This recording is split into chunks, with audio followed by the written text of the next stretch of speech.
Hi hello నమస్తే welcome to Aadan. నేను మీ శివాని. ఒక్క దాడి, హమాస్ చేసిన ఒకే ఒక్క దాడి పశ్చిమాసియా ప్రజల పాలిట శాపంగా మారింది. ప్రశాంతంగా ఉన్న బ్రతుకులను అతలాకుతలం చేసింది. గత ఏడాది ఇదే రోజున ఇజ్రాయెల్ పైన హమాస్ దాడి చేయగా ఆ యుద్ధం ఏడాదిగా కొనసాగుతూనే ఉంది. మ్యూజిక్ ఫెస్టివల్లో హమాస్ ఉగ్రవాదులు జరిపిన కాల్పులతో మొదలైన యుద్ధం సరిహద్దులను దాటి ఇరాన్ వరకు వ్యాపించింది. ఫలితం వేలాది మంది ప్రాణాలను బలి తీసుకుంటుంది. ఈ ఇజ్రాయెల్ హమాస్ మారణ హోమానికి ఎప్పుడు అడ్డుకట్ట పడుతుంది అనే ప్రశ్నగానే మిగిలిపోయింది. నిన్నటితో పశ్చిమాసియా యుద్ధానికి ఏడాది పూర్తయింది. ఇజ్రాయెల్పై గత ఏడాది అక్టోబర్ 7న హమాస్ ఉగ్రవాదులు దాడి చేశారు. హమాస్ జరిపిన తొలి దాడిలో సుమారు 1200 మందికి పైగా ప్రజలు ప్రాణాలు కోల్పోయారు. 250 మందికి పైగా సామాన్య ప్రజలను ఉగ్రవాదులు బందీలుగా తీసుకెళ్లిపోయారు. ఆ బందీలలో 100 మందిని హతమార్చడంతో హమాస్ పైన ఇజ్రాయెల్ ఎదురు దాడికి దిగింది. ముందుగా హమాస్కి పట్టున్న గాజా పైన బాంబుల వర్షం కురిపించింది ఇజ్రాయెల్. హమాస్ నేతలే టార్గెట్గా ఆపరేషన్ చేపట్టింది. టెక్నాలజీని వినియోగించి ప్లేజర్లను కూడా పేల్చింది. దీంతో యుద్ధం మరింత ముదిరింది. ఆ తర్వాత ఇంకేముంది, సీన్లోకి హెజ్బుల్లా, హౌతీలు కూడా ఎంటర్ అయ్యారు. చివరకు ఇరాన్ కూడా రంగంలోకి దిగిపోయింది. దీంతో యుద్ధం అంచనా వేయలేని స్థాయికి వెళ్ళింది. ఫలితంగా పశ్చిమాసియా మొత్తం యుద్ధ భూమిగా మారింది. కానీ హమాస్ ఇజ్రాయెల్ యుద్ధంలో సామాన్యులు ప్రాణాలు పోగొట్టుకున్నారు. ఇప్పటి వరకు సుమారు 42,000 మంది మృతి చెందినట్టుగా హమాస్ వెల్లడించింది. ఇది మాత్రం నిజంగా ఆలోచించాల్సిన విషయమే. ఏడాది క్రితం మొదలైన మారణ హోమం ఇంకా కొనసాగుతూనే ఉంది. ముఖ్యంగా హమాస్కు మద్దతుగా ఇజ్రాయెల్ పైన హెజ్బుల్లా విరుచుకుపడింది. లెబనాన్ సరిహద్దుల్లో కవ్వింపు చర్యలకు పాల్పడింది. ఇజ్రాయెల్ పైకి మిసైల్స్, డ్రోన్లతో అటాక్ చేసింది. దాంతో హెజ్బుల్లా పైన ఇజ్రాయెల్ ప్రతీక దాడులు చేసింది. ఇజ్రాయెల్ జరిపిన దాడుల్లో లెబనాన్లో ఇప్పటి వరకు 2000 మందికి పైగా ప్రాణాలు కోల్పోయినట్టుగా తెలుస్తోంది. ఇక లెబనాన్ రాజధాని బీరూట్లో ఇటీవల ఇజ్రాయెల్ చేసిన దాడుల్లో హెజ్బుల్లా చీఫ్ హసన్ నస్రల్లా మరణించడం సంచలనాలకు దారితీసింది. ఆయా పరిణామాలతో పరిస్థితులు ఒక్కసారిగా మారిపోయాయి. నస్రల్లా మరణం వరకు హమాస్, హెజ్బుల్లా సంస్థలకు వెన్నుదన్నుగా ఉన్న ఇరాన్ ఇటీవల కాలంలో నేరుగా తెరమీదకొచ్చింది. ఇజ్రాయెల్పై డైరెక్ట్ అటాక్స్ చేసింది. 180 బ్యాలిస్టిక్ మిసైళ్లను ఇజ్రాయెల్ పైకి పంపింది. అయితే ఇరాన్ దాడులను ఐరన్ డోములతో అడ్డుకుంది ఇజ్రాయెల్.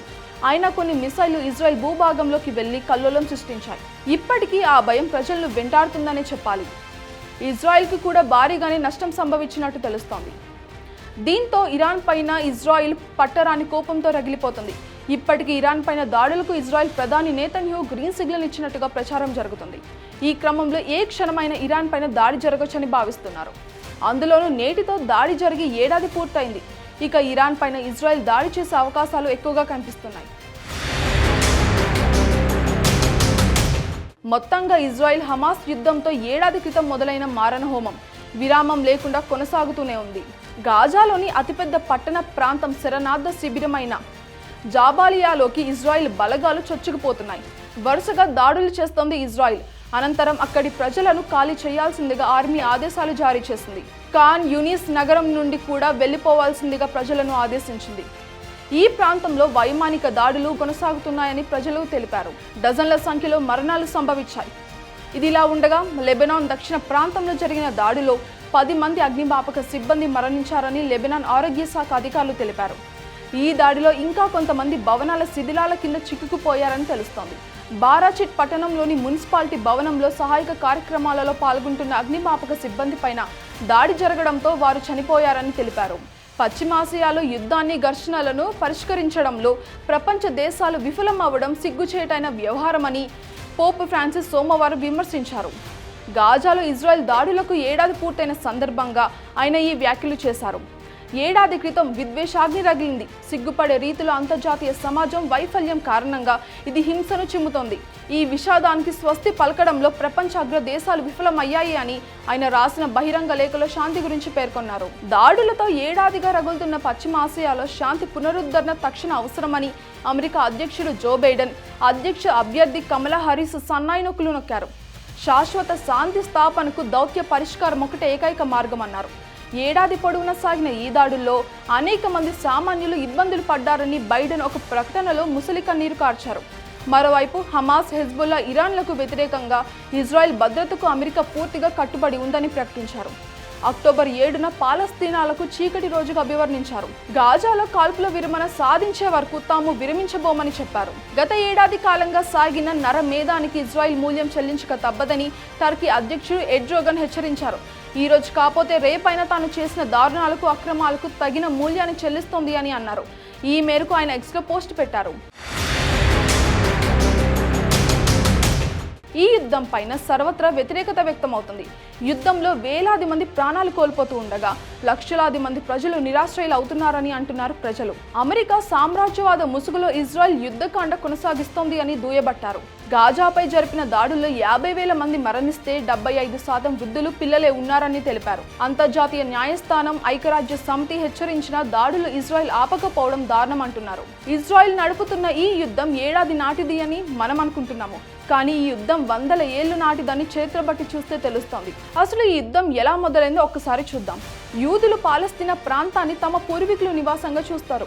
ఆ ప్రాంతం పైన తమకే హక్కు ఉందని శతాబ్దాల తరబడి వాదిస్తున్నారు. మరోవైపు పాలస్తీన్ అరబులు కూడా అది మా మాతృభూమి అంటూ యోధుల అక్రమను వ్యతిరేకిస్తూ వస్తున్నారు. మొదట ప్రపంచ యుద్ధంలో మిడిల్ ఈస్ట్లో పాలస్తీనా ప్రాంతాన్ని పాలిస్తున్న ఓటోమన్ సామ్రాజ్యం ఓటమి చవి చూసిన తర్వాత ఆ ప్రాంతం బ్రిటన్ ఆధీనంలోకి వచ్చింది. ఆ ప్రాంతంలో అరబులు అధిక శాతంలోనూ, యోధులు తక్కువ సంఖ్యలోనూ ఉండేవారు. పాలస్తీనాలో యోధులకు ప్రత్యేక రాజ్యం ఏర్పాటు చేసే బాధ్యతను అంతర్జాతీయ సమాజం బ్రిటన్కు అప్పగించడంతో ఇరు వర్గాల మధ్య ఉద్రిక్తతలు ప్రారంభమయ్యాయి. 1920 నుండి 1940 మధ్య కాలంలో అక్కడకు వచ్చి చేరిన యోధుల సంఖ్య క్రమంగా పెరిగింది. రెండవ ప్రపంచ యుద్ధ కాలంలో ఐరోపాలో యుద్ధాలపైన మారణ హోమం జరిగింది. దీని నుండి తప్పించుకొని ప్రాణాలు కాపాడుకునే క్రమంలో అనేక మంది అక్కడి నుంచి పారిపోయి పాలస్తీనా చేరుకున్నారు. క్రమేపీ యోధులు, అరబుల మధ్య హింస, బ్రిటిష్ పాలనకు వ్యతిరేకంగా పోరాటం పెరుగుతూ వచ్చాయి. 1947లో పాలస్తీనాను రెండుగా విభజించి యోధులకు, అరబులకు పంచి ఇవ్వాలని, జెరూసలేం అంతర్జాతీయ నగరం ప్రకటించాలి అని ఐక్యరాజ్య సమితి సిఫార్సు చేసింది. దీనికి యోధు నాయకులు సుముఖంగానే ఉన్నప్పటికీ అరబులు అస్సలు అంగీకరించలేదు. దీంతో ఈ ప్రణాళిక ఎప్పుడు అమల్లోకి రాలేదు. అయితే ఈ వివాదాన్ని పరిష్కరించలేక ఆంగ్లేయులు కూడా చేతులెత్తేశారు. 1948లో బ్రిటిష్ వాళ్ళు ఆ ప్రాంతాన్ని విడిచి వెళ్లిపోయిన తర్వాత యోధులు ఇజ్రాయెల్ దేశాన్ని ఏర్పాటు చేస్తున్నట్టు ప్రకటించారు. ఈ నిర్ణయాన్ని అనేక మంది పాలస్తీనియన్లు తిరస్కరించడంతో మరలా యుద్ధం మొదలైంది. చుట్టుపక్కల అరబ్ల దేశాల నుంచి సైనిక దళాలు దాడి చేశాయి. లక్షల మంది పాలస్తీనియన్లు ప్రాణాలు అరచేతుల్లో పెట్టుకుని అక్కడి నుంచి పారిపోయారు. కొందరిని బలవంతంగా ఇళ్ల నుంచి బయటకు తరిమికొట్టారు. మరుసటి సంవత్సరం యుద్ధం ముగిసే సమయానికి ఇజ్రాయెల్ చాలా మట్టుకు అక్కడి భూభాగాన్ని స్వాధీనం చేసుకుంది.